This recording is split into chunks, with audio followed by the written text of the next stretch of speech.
everybody, this is Jim the Tabletop Engineer, and welcome to a new playthrough video.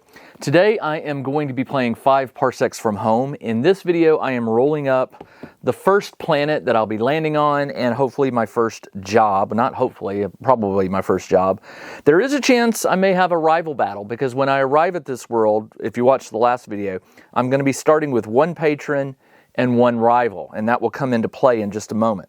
But before we get started, I want to tell you to turn to page 63. This is the campaign preparation steps. If you have the book, it's page 63. And it basically says you have to define what your crew size is. Now, this is not necessarily what your crew size will remain at. It could go lower, it could go higher. But your game is going to be called an X crew size. So my crew size starting out is 6. So from this point forward, I will be playing what's called a crew size 6 game. I could have 8, I could have 4, but that's the initial startup. The next thing I got to do is choose my victory condition. Well, there's a lot of them. You can play a certain number of campaign turns. You can kill a certain number of enemies, complete a certain number of quests. For me, I really just, I don't know how long I'll go with this. Probably a while. I want to really go deep into this. So I think what I'm going to do, I think I'm going to just say play 20 campaign turns. That's good for 20 combat episodes, and I may bump it up to 50. It says you can't change it, but you know what? I'm going to house rule it. You can change it. I'm not choosing an easy mode. I'm choosing just normal mode for the difficulty. And then finally, you roll for your story points. Now, in the original roll up for my crew, I got +2 story points, and the rule says you get 1d6 plus 1 starting story points. So I'm going to get 2 more. And it also says if you already own copies of 5 Parsecs, 5 Clicks, and 5 Leagues, go ahead and add +1 to the total. I don't own 5 Clicks. Never mind. I won't be able to do that. So I'm going to roll 1d6. I got 3 plus 1 is 4, and then I get the 2 bonus, so I get 6 story points to start out with. Let's go to page 68, the campaign turn.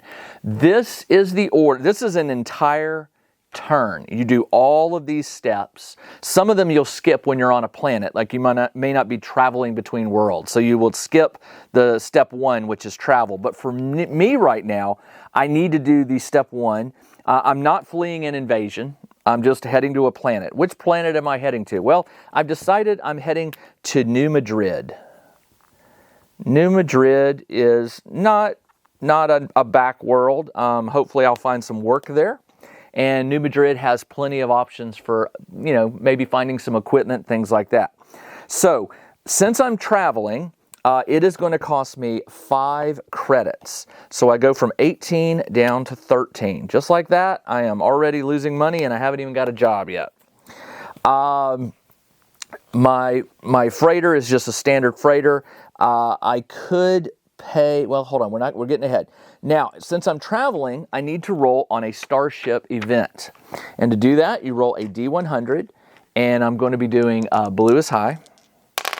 I got a 37, and a 37 is downtime. Select a crew member of your choice and add +1 XP. The crew has time to do maintenance tasks and can repair 1 damage without a roll. Well, I have no damage, so I don't need to do that. But I am going to give my captain a point of XP. Right like that.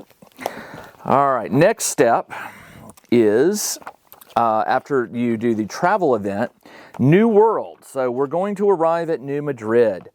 And I'm going to try to keep sheets of all these planets so that, because you can return to planets, you can, stop over and things like that. So first thing you want to do is to check to see if you have rivals. Any rivals you have, roll a d6. On a 5 or higher, they follow you. Well, I could be able to get rid of this rival. So I'm going to, this is what you start with, a patron and a rival. I don't think it's meant for you to start that. If I was already on a planet, I could see that. But since I'm traveling to a planet, let's see if I can get rid of them. On a 5+, they opt to follow. I'm rolling a d6, on a d6. I rolled a 6, so they did follow me. So the rivals continue with me. All patrons remain behind unless they are persistent. Well, Why would I start with a patron if I was going to lose it? I don't know. Let's get rid of it. Let's follow the rules. It says you lose your patron.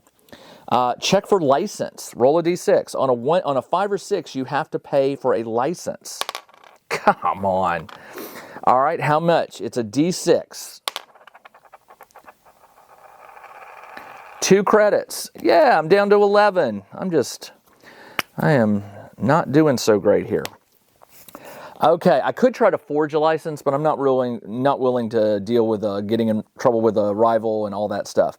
World traits. Roll a d100, determine what kind of world this is. I rolled a 41. 41 is travel restricted.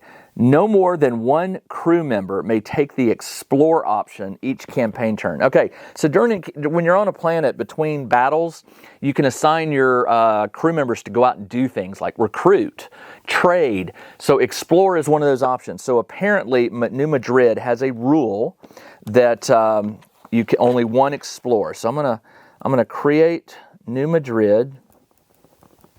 And I'm going to put, you need a license, and I have it. Yes, have, and that stays with you. So if I return to New Madrid, I've got a license to land there. For the type of world, like I said, only 1 crew can do the explore action. Okay, that's better than something like continual rain where it messes with your visibility and stuff like that. Okay, after we have landed, now it's time for the upkeep and repairs. So I have no repairs, but upkeep, it costs 1 credit for 4 to 6 crew. What did I start at? I think I had like 15 or 16 credits. Anyway, all right, so I'm down to 10.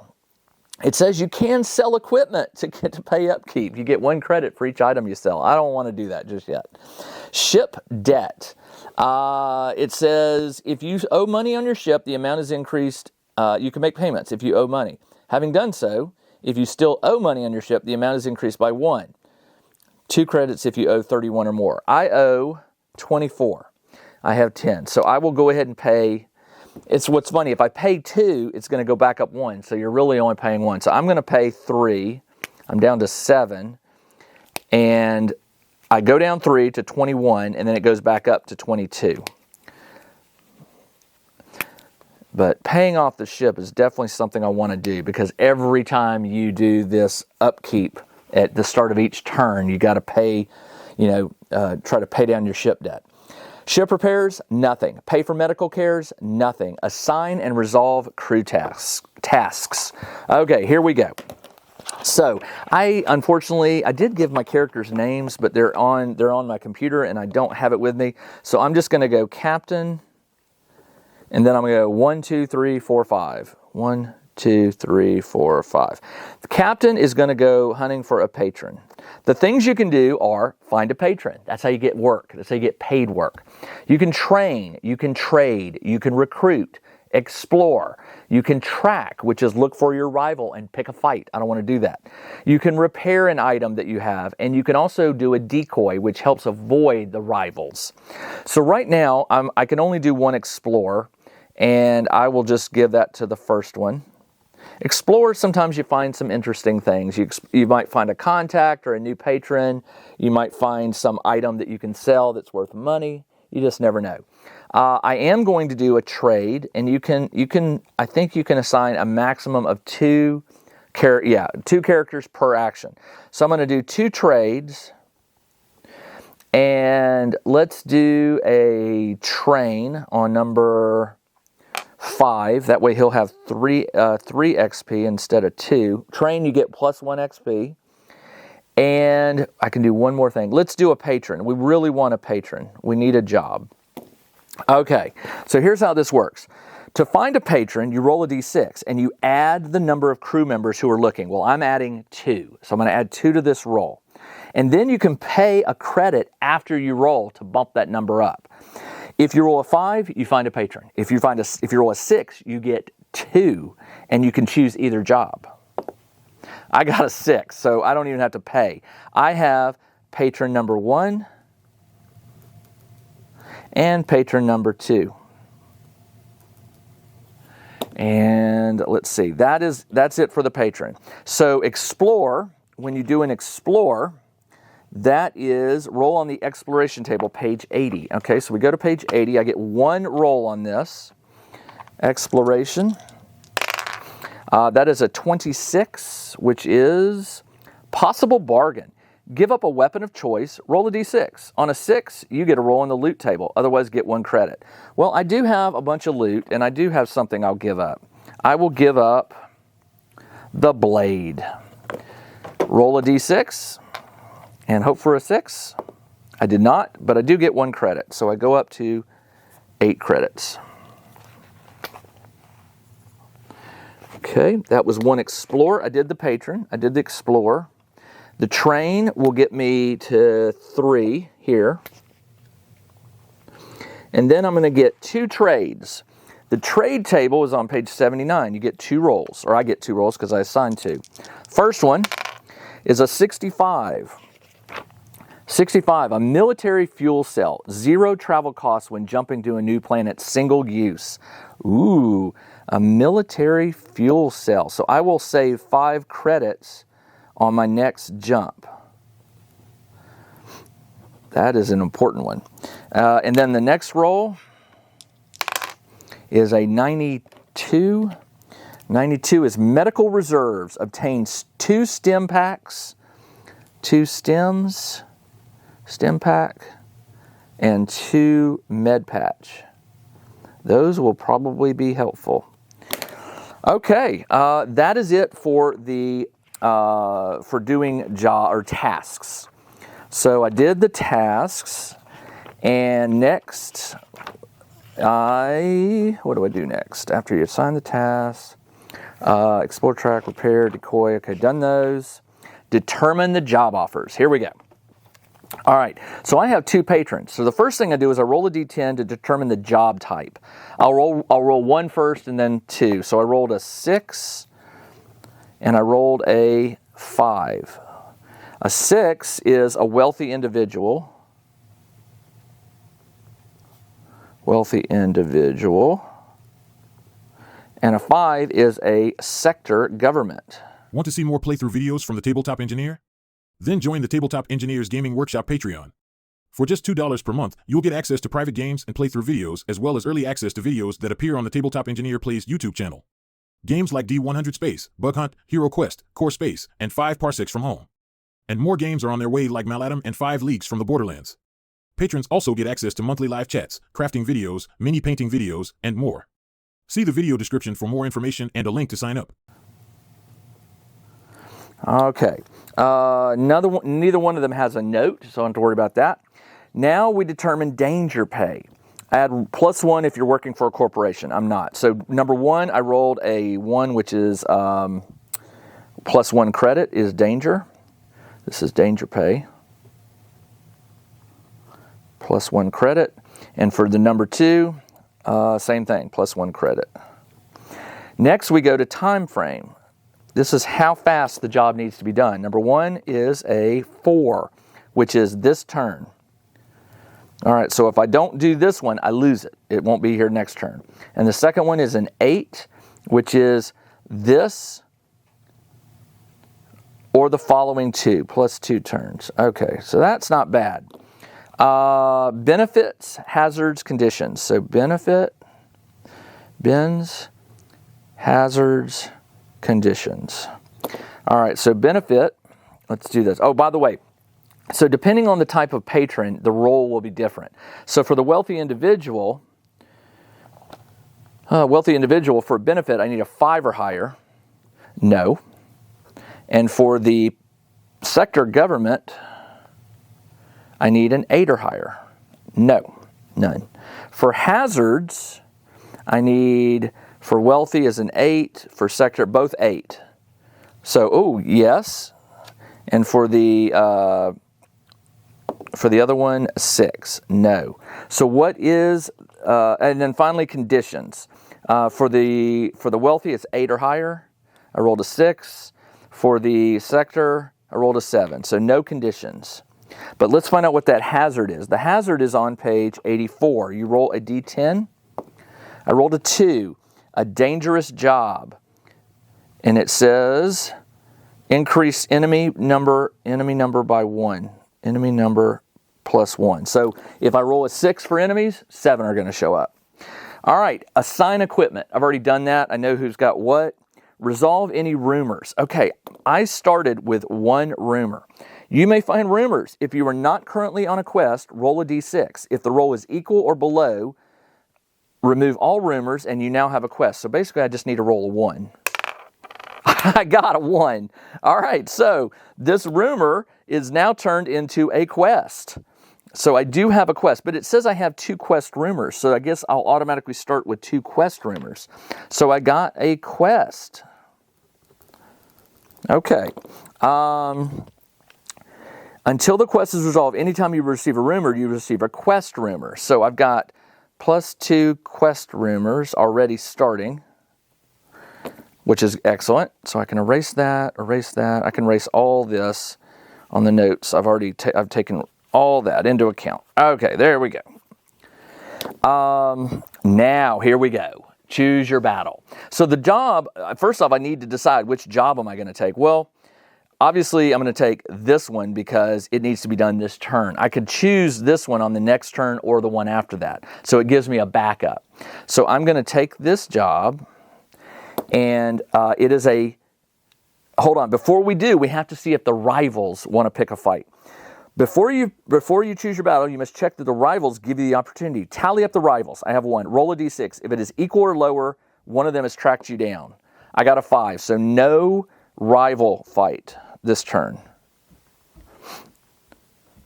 So let's go to the job. Select your job. I am doing a patron job. Now I could also just choose a regular opportunity mission. Could be a random, but I'd like to get paid, so let's do that. So proceed to the battle section. Battle. Here we go. All right, the first thing I need to do is I need to determine the deployment conditions. This will tell you how to set up things like, is it a bad weather? Is it acid rain? Something like that. So the deployment conditions is a D100, and it depends on what type of job. I am doing a patron, so it's this first column. I rolled a 94, which is gloomy. Max visibility is 9 inches. That is horrible because characters that fire can be fired upon at any range. So basically, once you give up once you fire, you've given up your location and can be fired upon at any range. Wow. Okay. So get in close first before you fire and hope you hit. Notable sights. So this is something unusual to the locale.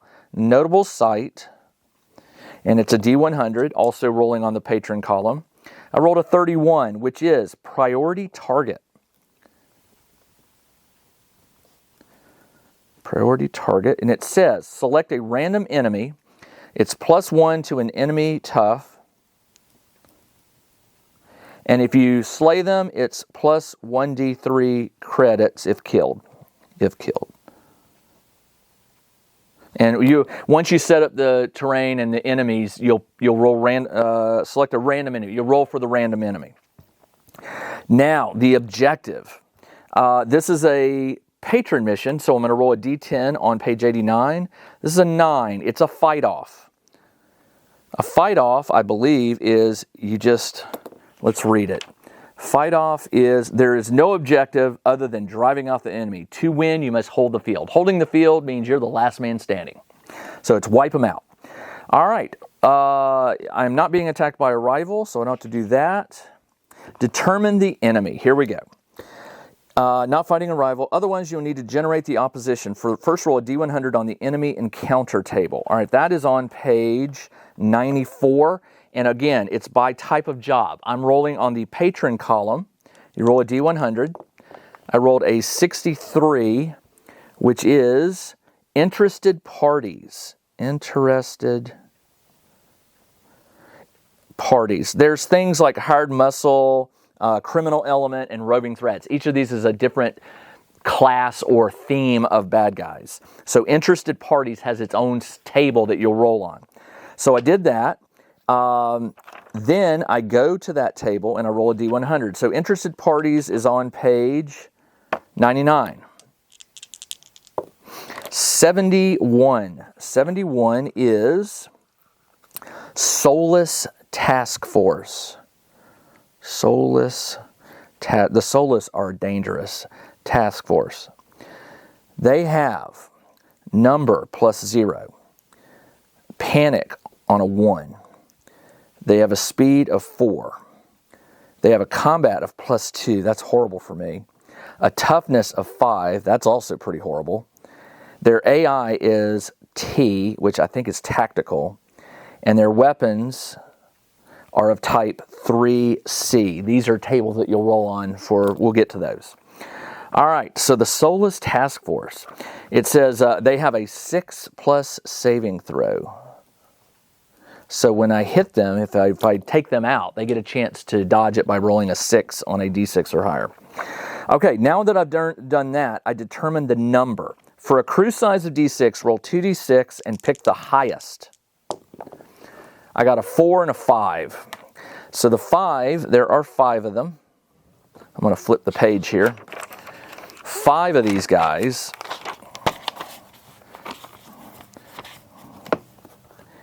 5 soulless. And if you'll remember, I rolled on this job, it was a hazard, dangerous. Enemy number is +1. So there's actually, this is the, what was this called? The benefit or the hazard? This was the hazard. So +1 for the hazard is 6 soulless. And it says,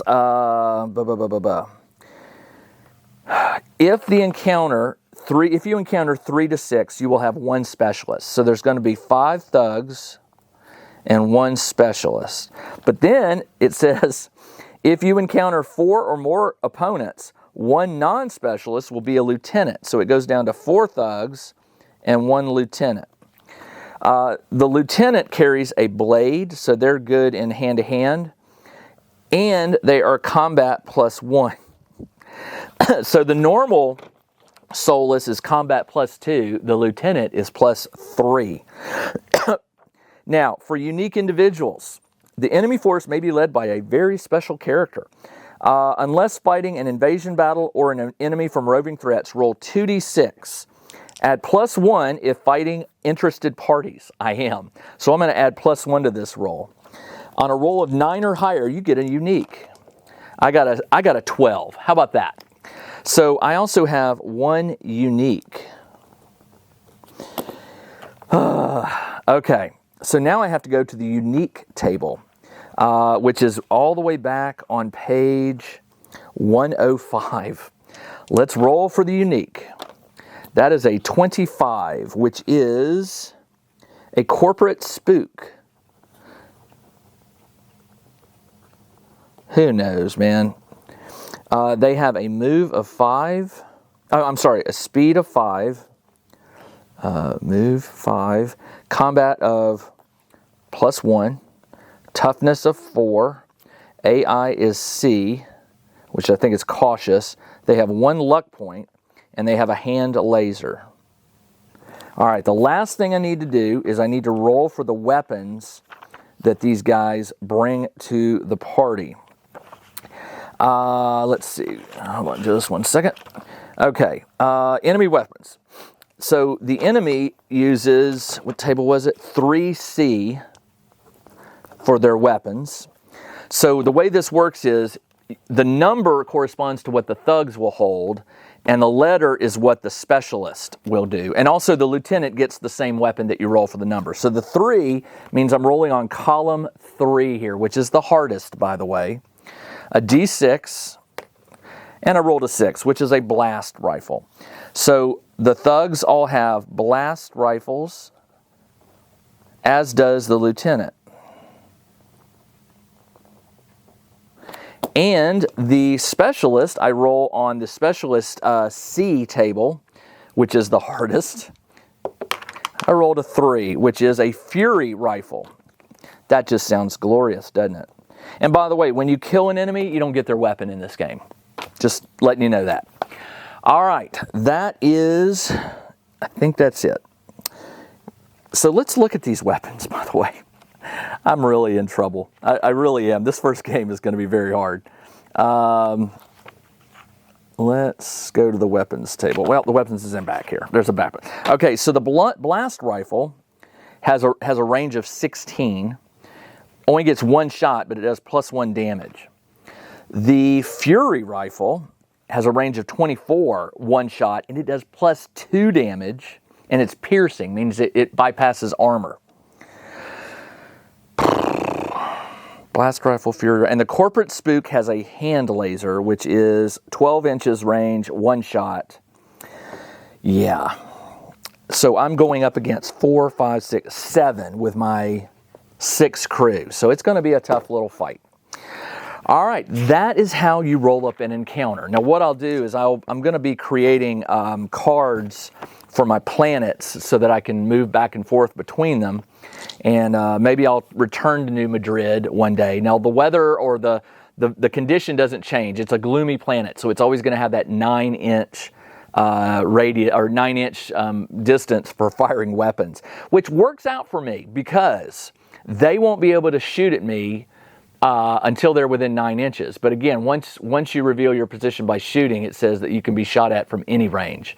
So we'll have to figure out the tactic on that. We'll see what that is. All right, that's all I got. The next video for my 5 Parsecs from home will be an actual gameplay with miniatures and dice and combat. So I hope you'll join me then. This is Jim, the Tabletop Engineer. Thanks for joining me as I'm restarting my 5 Parsecs from home campaign, and I'll see you in the next video. Everybody, take care. Check out the new RPG and Wargame newsletter. Each week, the Tabletop Engineer shares news, products, Kickstarters, and much more related to the gaming hobby. It's free to subscribe, so check out the link in the video description below to sign up.